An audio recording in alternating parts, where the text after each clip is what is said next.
Lockdown से पहले गीता के घर का नजारा कुछ ऐसा था कि रोहन ऑफिस जाता था और शिविन स्कूल।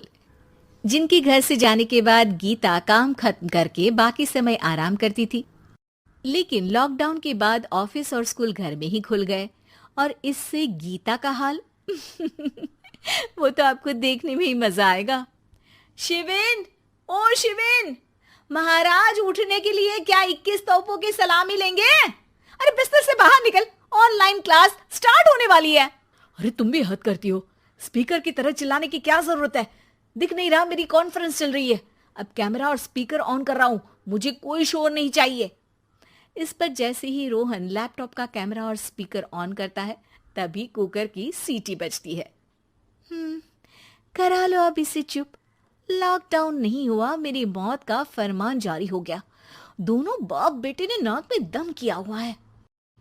ऐसा बोलकर गीता वहां से शिविन के कमरे में पहुंच जाती है, जहां शिविन अभी भी सो रहा होता है। ओ आलसी, अब अगर 5 मिनट में नहीं उठाना तो आज तेरा गेम और यूट्यूब कैंसिल। माँ की बात सुनकर शिविन बिना 1 मिनट गंवाए उठ खड़ा होता है। उठ गया, अभी नहाकर भी आता हूँ। ये नाटक कहीं और, मुंह पर गीला कपड़ा मार और पढ़ने बैठ। शिविन की ऑनलाइन क्लास स्टार्ट हो जाती है, जिस पर गीता उसे वहां बिठाकर रसोई में चली जाती है। थोड़ी देर में उसे कमरे से कुछ आवाज सुनाई देती है, जिसे सुनकर वो कमरे में वापस आती है। हाय राम, तुझे क्लास अटेंड करने के लिए बोला था, कैमरा ऑफ करके बिस्तर पर नाचने के लिए नहीं बोला था। मम्मी मुझे कुछ समझ नहीं आ रहा, आप बाद में पढ़ा देना ना, वैसे भी अटेंडेंस तो लगी गई है। हाँ हाँ बेटा, जरूर बन जा। तू अभी से हम सबका बाप बन जा। अरे नहीं मतलब कहाँ से लाते हो इतना दिमाग, और पढ़ाई करते हुए ये चला कहाँ जाता है? नाइस क्वेश्चन, दिमाग से पूछकर बता दूंगा। शिविन की बातों से परेशान होकर गीता उसे मारने के लिए जैसे ही आगे बढ़ती है तभी वो कमरे से बाहर भाग जाता है। अब शिविन आगे आगे और गीता हाथ में चप्पल पकड़े उसके पीछे पीछे पूरे घर में दोनों घूम रहे होते हैं।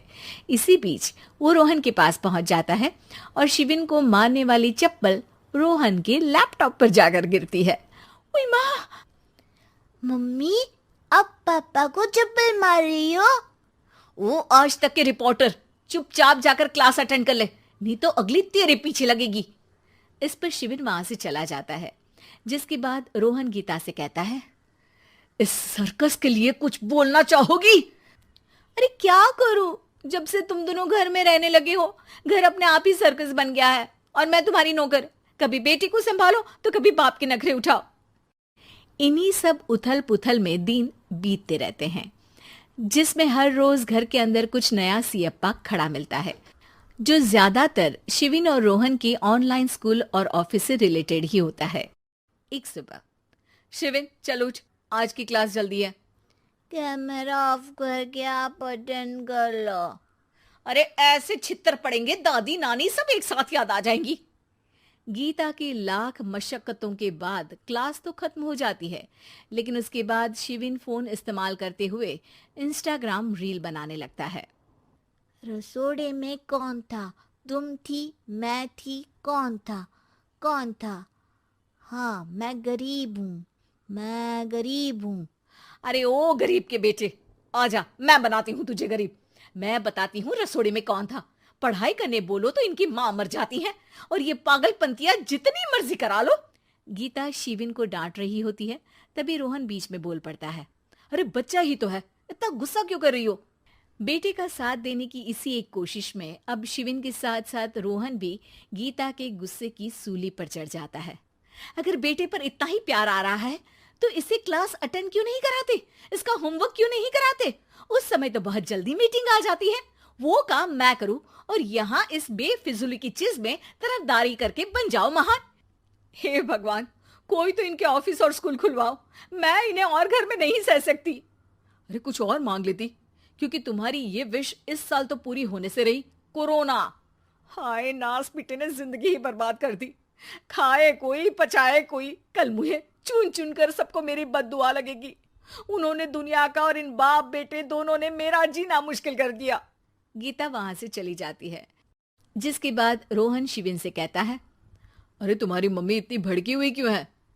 आपकी वजह से पूरा समय घर में रहते हो और उस पर कोई काम कराने की जगह बस ऑर्डर देते रहते हो। अच्छा बेटे, सारा इल्जाम मुझ पर? पूरा दिन तो वो तुम पर ही चिल्लाती है। हाँ, मतलब दोनों का 50-50 है, कुछ करना पड़ेगा। वो कहते ना, make the best out of worst. I have an idea.